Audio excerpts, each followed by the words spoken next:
इस वीडियो में हम लोग वॉल्ट व्हिटमैन का लिखा पोएम द मून ड्रेसर को समरी पढ़ेंगे और इसका क्रिटिकल एनालिसिस पर करेंगे और साथ में कुछ फैक्ट्स भी जानेंगे। इस पूरा वीडियो का पीडीएफ आपको टेलीग्राम चैनल में मिल जाएगा और टेलीग्राम चैनल का लिंक मेरे यूट्यूब चैनल के डिस्क्रिप्शन में दिया हुआ है, वहाँ से आप लोग फ्री में ज्वाइन कर सकते हैं। आइए वीडियो को शुरुआत करते हैं। तो सबसे पहले समझ लेते हैं कि वॉल्ट व्हिटमैन एक मॉडर्न अमेरिकन पोएट है और उनको फादर ऑफ फ्री वर्स कहा जाता है।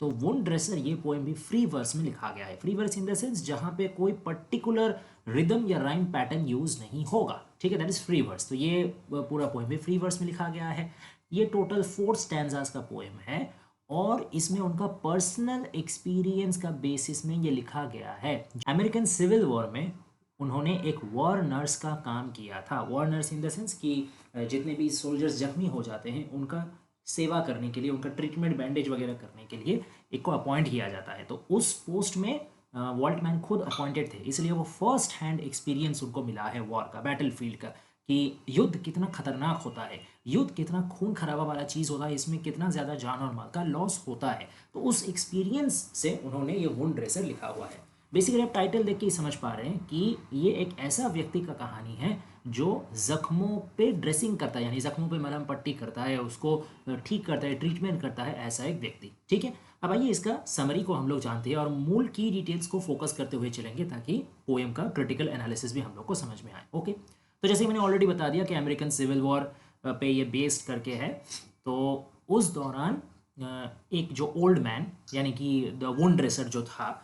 वो क्या कर रहा है, काफ़ी अरसा बीत चुका है, अभी वो एक ओल्ड मैन बन गया है और अभी उसके पास मॉडर्न डे जो जनरेशन है, जो यंग मेन एंड वुमेन है, वो आ रहे हैं और वो उनसे पूछ रहे हैं कि आप तो अमेरिकन सिविल वॉर में थे, तो आप कुछ बताइए हमको कि आपका वॉर का मेमोरी के बारे में, कितना बढ़िया था वो वॉर। अब देखिए मॉडर्न डे जनरेशन के लिए जो वॉर है उसको हीरोइक तरीके से रिप्रेजेंट किया जाता है, ठीक है, कि कितने आर्मी थे, कितने बढ़िया स्किल्स थे उन आर्मी के, ठीक है, कौन कितना बढ़िया तरीके से कैजुअलिटी किया था, किसका कमांडर ज़्यादा स्किलफुल लीडिंग दिया था,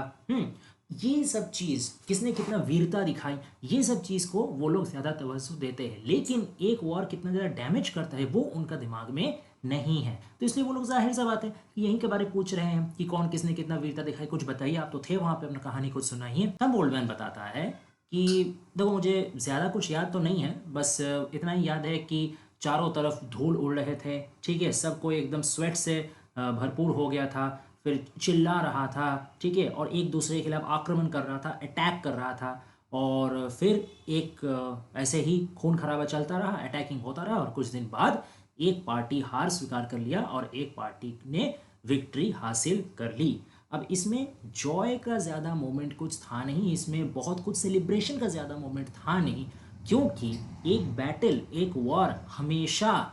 जितना ना सेलिब्रेशन का मौका देता है उससे कहीं हज़ार गुना हार्डशिप्स लेके आता है, उससे कहीं ज़्यादा गुना तकलीफ़ें परेशानियां लेके आता है। ठीक है, अब वो क्या कर रहा, वो एक ड्रीम विजन जैसा में चल गया है। कंप्लीट ड्रीम विजन तो नहीं कहा जा सकता, लेकिन ऐसा दिखाया जा रहा है कि बैकग्राउंड में उसका जो रियलिटी है वो चलते जा रहा और वो खुद जो एक तरीके से रिमेंबर कर रहा है, नॉस्टैल्जिया में चल गया है कि मैं जब उस हालत में था वो आज से 20-30 साल पहले पहुंच गया है और ड्रीम जैसा सिचुएशन में वो वर्णना कर रहा है कि मैं क्या हुआ करता था, मैं वुंड ड्रेसर हुआ करता था और मैं अटेंड करता था, यानी मैं सेवा करता था उन सोल्जर्स का जो युद्ध से थके हारे, संग्राम मतलब जख्मी होकर के आते थे। एक मेरा अटेंडेंट रहता था, वो क्या करता था, मेडिकल ट्रे लेकर आता था, मतलब ट्रे जिसमें आपका मेडिकल इक्विपमेंट्स रहता थे, फर्स्ट एड, बैंडेज, ये सब वगैरह रहता था, ठीक है, वाटर लेके आता था, स्पॉन्ज लेके आता था और एक रिफ्यूज़ल पेल भी था, मतलब एक बकेट टाइप का जहाँ पे आप सारा वेस्टेज को फेंकते हो और ख़ास करके जो खून खराबा हुआ उसको पोंछने के लिए जो जितना भी बैंडेज का यूज़ कर लो वो सब वेस्ट भी आप फेंकते हो। ठीक है, तो ये सब लेकर के हम लोग क्या करते थे, इन the sense the wound dresser वो क्या करता था कि जितने भी घायल सोल्जर्स थे उनके बगल में वो बैठता था, उसका सेवा करता था, उसको ट्रीटमेंट करता था और उसको बढ़िया से कोशिश करता था कि उसको थोड़ा सा मेंटली भी कंसोल किया जाए। और आज वो कॉन्ट्रास्ट करता है कि आप जो यंग जनरेशन आज वीरता के बारे में सोच रहे हो और किसने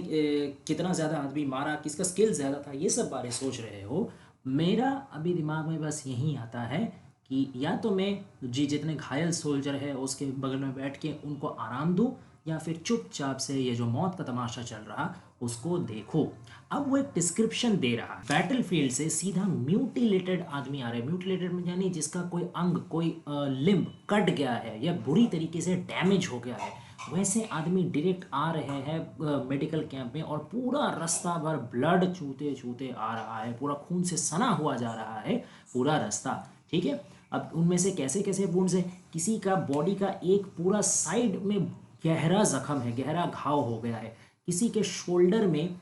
छेद हो गया है, इतना ज़्यादा वो घायल हुआ है। ठीक है, किसी का पैर में बुलेट लग गया है। ठीक है, और किसी को गैंग्रीन हो गया है। गैंग्रीन का मतलब होता है कि आपका ऐसा कोई जख्म जो ठीक ना हो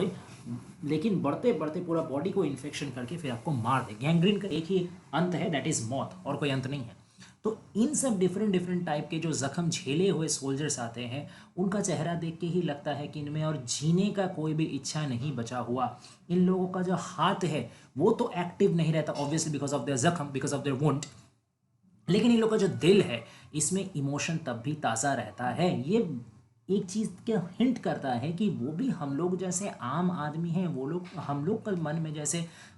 खुशी का चाह है, शांति से ज़िंदगी बिताने का चाह है, वो लोग का भी मन में वही चीज़ है, वो लोग का भी दिल में वही चीज़ है, लेकिन बलिदान वो लोग को देना पड़ रहा है। ठीक है, इसमें वो लोग को अपना कितना इच्छा है ये कोई नहीं पूछता, लेकिन सब उनको बलिदान देने भेज देते हैं। ठीक है, तो इसीलिए वो जो वुंड ड्रेसर है ना, वो स्मृति चारण कर रहा है कि देख करके इन लोगों बेचारे को, उसको इतना माया लग रहा कि उसको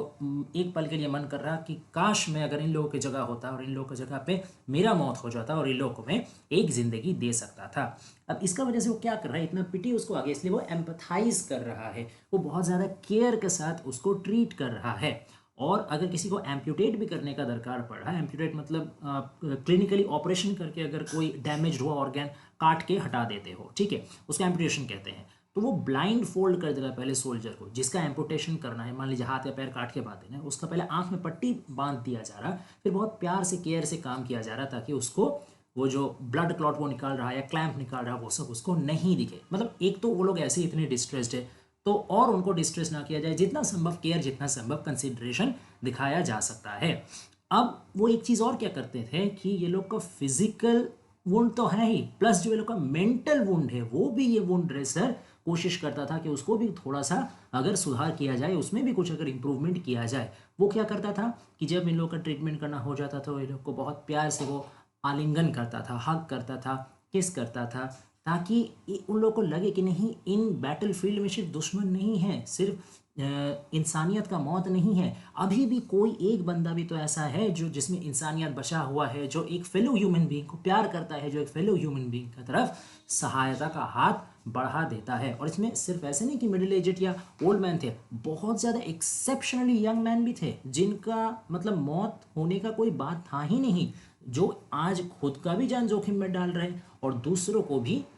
हो सकता है उन्हीं की तरह और भी यंग मैन हो, एक दूसरे को काट के बर्बाद कर रहे हैं। तो this is nothing but an unmindful wastage of human potential. ठीक है, तो इस तरीके से वो वॉर का फ्यूटिलिटी और वॉर का डिसएडवांटेज को हम लोग आंखों का सामने पकड़ के रखते हैं, और ये भी दिखाते हैं कि कैसे जो एक लिटरेचर पार्टली कोशिश करता है कि कोई नेशन का जो लीडर है वो पार्टली हम लोग को कोशिश करता है ब्रेन वॉश करने का कि हाँ वॉर बहुत बढ़िया चीज़ है, वॉर में अपने वीरता दिखाओ, काहे कायरों की तरह छुपे हुए रहोगे, वो तो कहने का बात अलग हो गया, लेकिन एक्चुअली जो लॉस झेलना पड़ता है, जो नुकसान झेलना पड़ता है, वो सोल्जर्स को ऑन द फ्रंटियर झेलना पड़ता है, और एट द लार्ज पूरा ह्यूमैनिटी को कहीं ना कहीं उसका कसरत भुगतना पड़ता ही है। ठीक है, तो ये था पोएम का समरी, आशा करते हैं आपको पसंद आया होगा। अगर वीडियो अच्छा लगे तो प्लीज़ चैनल को लाइक और सब्सक्राइब कर दीजिए और नोटिफिकेशन बेल टर्न ऑन करके रखिए ताकि नेक्स्ट जो भी वीडियो अपलोड हो सबसे पहले आप तक खबर पहुंचे। और पोइट्री, प्रोज, नॉवेल, ड्रामा, ऐसे या कोई भी तरीके का टॉपिक में आपको हेल्प का दरकार हो तो प्लीज़ कॉमेंट डाउन कीजिए, उसमें हम लोग जल्द से जल्दी वीडियो बना के डालेंगे। Thanks for watching guys, please stay tuned.